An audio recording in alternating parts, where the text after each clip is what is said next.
Hey everyone, welcome back to another edition of Movies That Move We. Today we are going to discuss romance film. We don't do too much romance. No, and it's unfortunate. Okay. But yeah, we don't do too I much think you romance. should do some more romantic films. We will figure this out. Especially black romance. We don't see enough of it. And when we do have one, it should definitely be recognized. Fair enough. So today we are talking about She Taught Love. We think you should see it. Okay, bye. No, seriously, this is a great film. It's normal. That's the only way I can describe it. Like the interactions, the relationship, even when the couple at the center of the story had a fight. It's like realistic. It was just dramatic enough. It wasn't, 12 people involved and in their ear, he's talking to his boys, she's talking to the girls, all that. No. She said to him, hit the bricks. He said, I want to talk about it. She said no. And she called his friend and said, tell him to give me a couple of days. And I don't know, I think that feels more realistic than a lot of the films that I've seen. But let's get into it. This is based on, it's inspired by a real story. Excuse me. The writer, Darnell Britt-Gibson, who also plays the role of Frank, the main love interest, he wrote this about his ex's sister, or he was inspired by his ex's sister, which had cancer. Much like the character in this story, Molly, which is his partner. You talk about it because you've seen it twice. Talk about the progression, the characters. So basically, he's an actor. He's kind of trying to find his big shot, I guess, if that makes sense. And, he's calling his agent, trying to get different deals and stuff like that. And along the way, he's living his normal life as well, which does include drugs. And alcohol. Yes. So, he's seeing women, he's doing his own thing. But one day he decides to go to the grocery store to, get some stuff that he needed.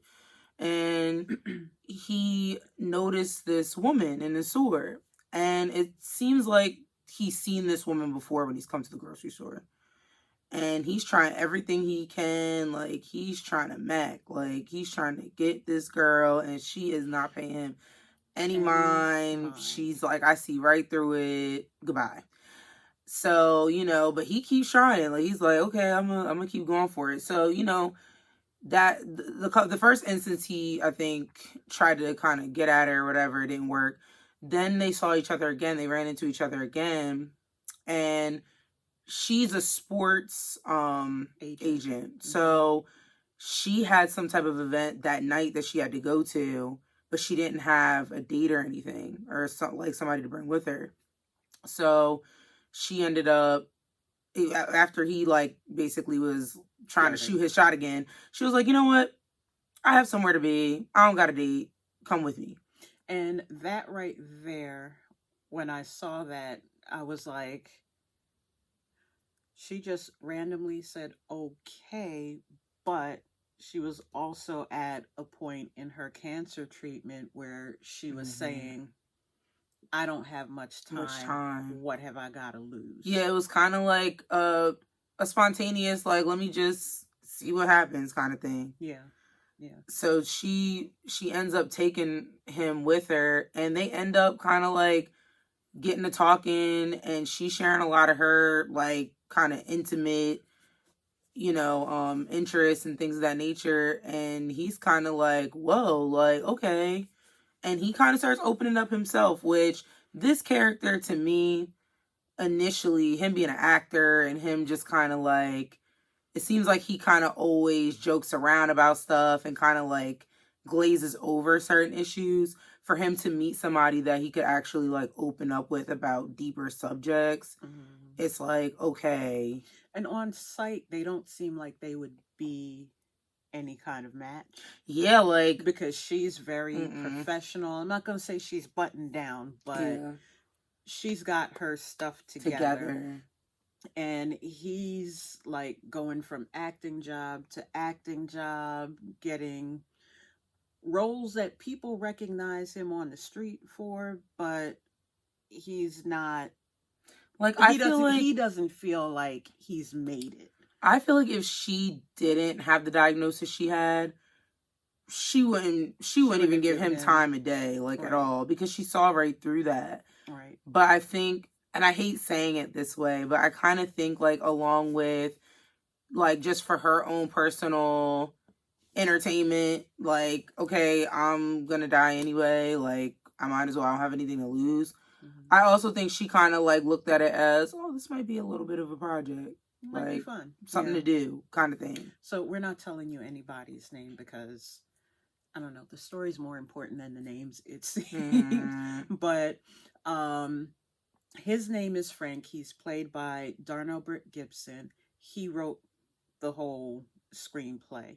And his love interest is Molly, M-A-L-I, not M-O-L-L-Y. Molly, and she's played by Arsema Thomas. You'll recognize her face from Queen Charlotte.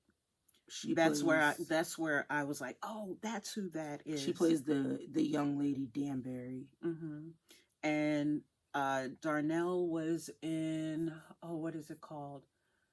Something in the Black Messiah. I can't remember it right now, but we did do a review of that, and he was also with Issa Rae. He was also on that show. Oh, Insecure? Yes. Was he? He was. True story. I only recognize his best friend. He was like Asian. He was an Asian guy, but I forget his name now. Yeah, and I didn't jot it down. Yeah, I recognize him from Insecure. Excuse me, while you had these supporting characters, and I feel like we've been watching films like this a lot lately where they really focus on the main characters. Everybody else is like a little salt, a little pepper to the meal, but these two were at the center of it. She knew she was dying. She told him. They said, I have 1, maybe 2 years. And it didn't scare him off. Which I asked her yesterday. I was like, if somebody you were dating told you that, do you think you could still stay in that relationship? And I know that sounds real superficial, but that's a real question, even in for someone to consider that's if I enjoyed the person enough and really cared for them, I would. And the reason being is because I just feel like having certain relationships and stuff like that in your life, even if it doesn't end up lasting, this is something I'm learning now. It's like, even if it's not something that's long lasting, it's good to have these types of relationships, and I feel like it's supposed to happen for a reason. If you guys click and it works, you're not gonna go anywhere. Yeah, like, it's not a terrible thing. And if the person passes away, it's like you got to experience a great person while they were still here on earth. I mean, my thing is people go through relationships. The reason I think it's kind of superficial is because it's like people go through relationships where they're together for years and their partner ends up passing away from something, car accident, sick, whatever. So it's like, the reason why I asked, because it was brought up so early in the relationship, you know, and he had every opportunity to say, I don't know if I can handle it. But like you said, if And he did have, honestly, I feel like with his background and everything, with his dad also having cancer and passing away, he could have very well been like, I'm out. I can't handle because it. it's traumatic. Like, Yeah. so it was kind of, to me, it was interesting how he was like, you know what? I like this girl. I want to just continue it, because he could have easily just been like, I don't want to do this. Like, Yeah, because at that point there wasn't a commitment. yeah. They were hanging out. You know. Oh, maybe. What? Oh, now that we're talking about it, that kind of makes sense now. What makes sense? How like there's a portion in the story where they're seeing each other frequently, but he kind of still has homegirl on speed dial, another female. And at first I was just, my natural just instinct of like when two people are dating exclusively, it's like, why are you cheating? Like, why are you doing all that? Like, that, of course, we all ask that question. Like, why are you doing that? But in the back of my head, now that we're talking about it, I'm like, he probably was just like trying to keep somebody around in case things, or when things did get worse and he couldn't see her anymore or whatever. He got somebody on retainer, basically. And the person he had on retainer is someone that's in his industry. So, they may have been having happy adult time on the side, but the way it was addressed, the way it came up, it was kind of like, at one point she called him to say, hey, did you go out for the role? Did you get it? And it was about to be, yeah, I got it. How you doing? Kind of thing. That's the sense that I got. I didn't get the, hey, baby, how you doing? You gonna come over later? That's not what that call was. That last call wasn't, but in the beginning of their relationship, he was still messing around with her. Yeah. But I think the thing, they broke this down into 3 parts, basically the title. The she part, where you learn about her and her condition, the two of them connect and start seeing each other. Taught was the part where his phone rang and he, ignored the call, and she was like, you sleeping with someone else? And he was like, it's in the past. It's just me and you, blah, blah, blah. And she had to let him know, I'm not tolerating that. And that's what we were talking about in the beginning, where she was like, I'm not talking to you. I need a couple of days. And even with his drug use and stuff, like, she was kind of, in the beginning, she was like, you're too just old for that. Like, yeah, like she would kind of, I don't want to say ignore it, but she would let him do him. But then at a certain point, it was like she was making little comments like, yo, like, you need to kind of stop doing that, or you got other stuff you're trying to do and you're still doing that. Like, and I think to a certain degree, it was kind of like she was also showing him like how he needs to evolve and change, because it was like, yeah, he's loving on this girl. They're spending a lot of time together. They're happy and all that. But there was still a lot of stuff that was deeper that he wasn't really dealing with. Right. And even down to like some of the conversations that they were having in that taught section, I feel like she kind of taught him how to deal with his trauma, in a sense, like when it came to his dad's death and everything. Like, I feel like all of that kind of like... Yeah, he got to do the thing that he didn't get to do for his dad by being with her, supporting her.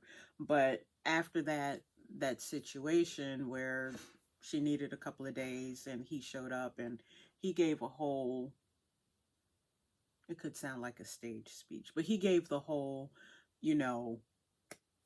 I promise this won't happen again. It's nothing between me and her. It's just me and you.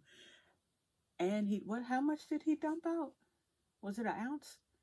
I forget, but I think it was a whole ounce of Coke. He just poured it out, and she was like, are you stupid? Yeah, she was like, why would you do that? We could have resold it or whatever, which that's what went through my mind too. I was just like, he's crazy. But what I thought about at that point, and hear me out, Don't automatically jump in and say, oh, no, no, no, you got to do that for yourself. In a relationship, the person that you're with should make you better. You should become a better version of yourself, not because you're trying to impress them, but because they have that influence on you to say, I want to be the best person I can be, not just for myself, but for them. And vice versa. It's not a one-way street. Yeah, Both, because it's an iron sharpening iron kind of thing. And I'm glad you said that, because, and it's kind of something that I've just come to the realization about. We've been kind of being told that, like, oh, you have to have your complete life together, you have to be completely healed before you meet somebody and settle down and all that. But it's like, healing and even just becoming the best person you can be is not linear, and it's not something that you ever stop doing in life. So if you meet somebody that's going to be like a life partner for you, it should be somebody that is going to continue to help you elevate through this whole lifetime, not just for a second, or to impress her, to get her to like me more. It's like, it should be because you genuinely want that for yourself, but mutually you guys should just want to kind of uplift each other and get each other to the next level. Right. And the thing I think I like, okay, when you see Frank, first of all, I'll say this, Darnell, in just his general look, he looks like a cross between Nick Cannon and what's the guy's name? Tyler. Oh my gosh. He's the guy that was on Everybody Hates Chris, and he's on he's on Elementary. Abbott Elementary, yes. Okay, so he looks like he could be related to them, like all three of them could be cousins. But he kind of has a lanky look.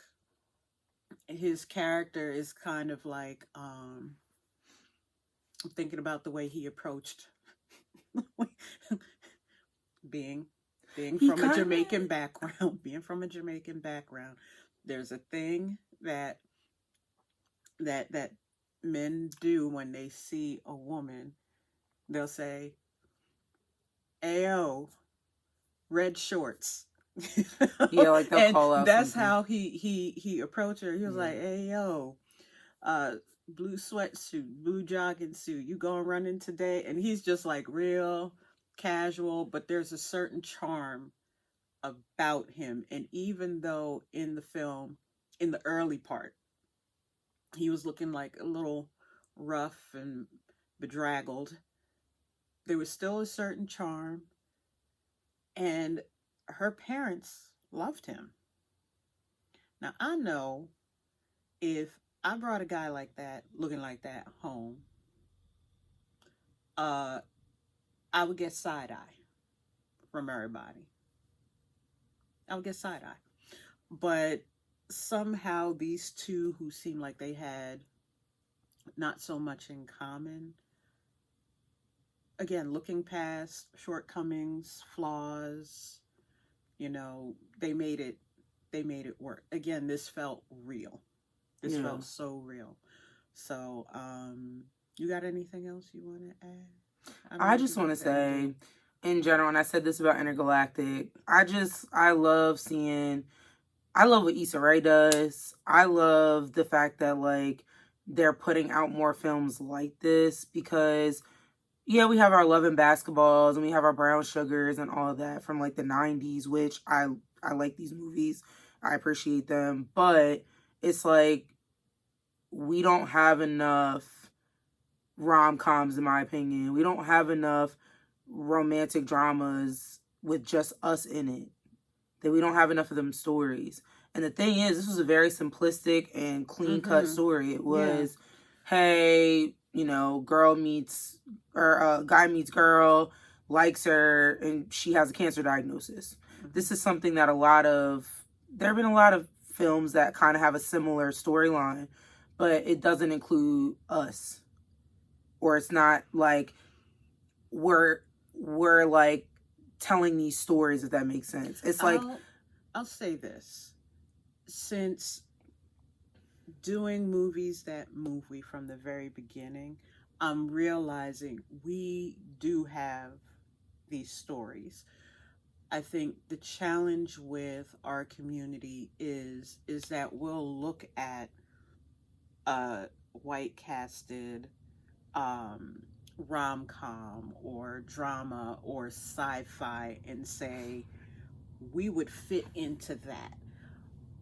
Yeah, but no. We have our stories. I just don't think we've looked at them with the same eye as mainstream rom-com, romance, drama I honestly stories. just feel like I think I'm seeing more and more of it now, because now I'm kind of like, oh my god, I can't keep up with all the black films that we could be talking about. No, but that's what I mean is like now they're doing it, but I feel like 90s, before 90s, and then even going into the early 2000s, I hate to say it this way, it might sound a little off or whatever, but to me, I feel like the stories that are being told about us is the stereotypical like black stories. And it's like, why? She wanted to be an astrophysicist. She's this successful black woman. He's this successful black man. They just happen to run into each other at a grocery store and they liked each other. Why isn't that it's just, and like you said, it's normal. It's not, oh, Day from down the street and he gangbanging, and then he was girl next door, she's trying to go to college and get out the hood. It's not that story. Right. But I think that's a progression, because you got to think in earlier films, black and white films, stuff that was done like in the 30s and 40s and even into the 50s. Our image was, we were playing the butler, we were playing the maid, we were still doing the yes and boss and yes ma'am and that type of thing. You get forward into the 60s and 70s, now you have black exploitation. That was our empowerment. We were fighting the man. We were cleaning up the streets. We were our superheroes during that period in time. I don't know, I feel like maybe the 80s there was a bit of a gap, but by the 90s is when you started seeing more. Is where we started really seeing, okay, we're not going to be depicted in these films as, the drug dealer, the crack hoe, the single mom. And that's where you started seeing like The Love and Basketball and those types of films where we were professionals. We had careers. We were young. We were up and coming. You started seeing that. And I think now in the 2000s, 2010s, 2020s, that we're progressing. Now we're starting to see full stories. We're seeing a bigger picture of who we are. Yeah, you still got the drug dealers and the shoot 'em up things, but we have black superheroes with powers. That's what I'm saying. We have the genius black kids. We have stories like this where it's a normal couple dealing with real life things. But I think what I really appreciate this is you could see where they started, you could see where their flaws were, and even though this film is like an hour and a half long, it's you see the progression and it doesn't feel rushed. You see both of them go through something towards the end and they hold each other down. She asked him at one point to lie with her. She lied to her parents and told them the cancer's in remission, because her parents were calling her every 5 minutes, checking on her. Are you okay? Is everything all right? You don't sound good. That, her mom, this is what moms do. I do it to her. And she does it to me, trust. But, she was like, she didn't want them to worry. So she told them cancer's in remission. And she said, I need you to go along with this. And he was like, I don't want to lie to your parents. And so when they had that dinner, the mother's all excited. She's happy. She didn't even pay attention to how he responded or didn't respond.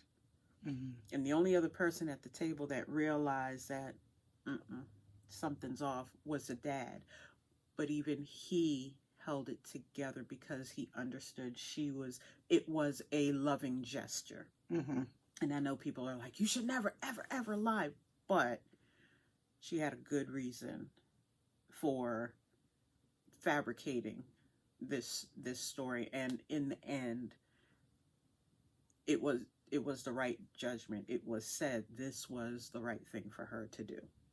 Yeah, so. And it's just like, I don't know. I felt like the whole story was just relatable. Like, I can watch this movie, and even if I'm not directly dealing with this exact issue, it's like, okay, yeah, I might have did that same thing or whatever. It doesn't seem like something that's like completely unrealistic or too dramatized or anything like that. But it was just like this organic type of love story. And I love stuff like that. Mm-hmm. Honestly, this is my favorite genre. So that's why I'm saying I want to see more of it, because it's like, especially with our people in it, because we do have those stories. I don't feel like we have enough of those stories. I feel like I could pull up, and there's nothing against, Caucasian people at all, but I've seen thousands of Caucasian love stories. Thousands. Yeah. So it's just like, I want to see more people that look like me having these same love stories. Right. Normalizing Black love. Yeah. So that's all we have. Like I said in the beginning, you should watch it. Bye. Mm-hmm. But seriously, this is definitely worth the watch. You can check it out on Hulu. It just came out, in September? Mm-hmm. Yeah. It came out in September. Definitely kick back, watch it, grab your hot beverage and some snacks and chill. The ending, I was a little watery-eyed. I'll say that. I won't give away the ending, but I was a little watery-eyed at the end. But yeah, check that out. Our schedule through December, or I might as well say in December, because this is, I believe, the last show for November, because Thanksgiving and we got stuff to prepare for. We like to like really ease into the holidays.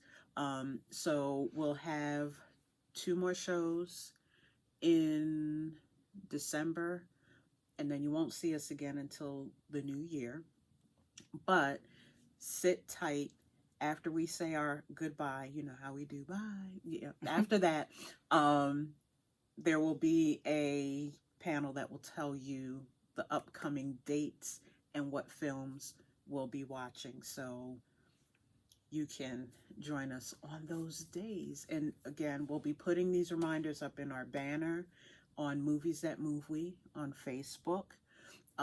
You can watch, my gosh, we have, I think, like 3 years now, 3 years worth of content discussions on YouTube on our playlist, Movies That Move We as well. So if you miss us, which I'm sure you do, you can go back and watch some of the movies we've talked about. Judas and the Black Messiah came to me.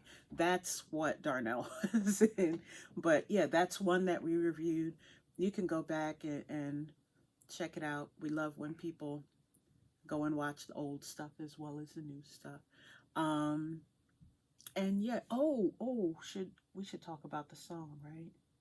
The theme music. Oh, yeah. Yeah. So you guys saw my brother do a review with me the other day.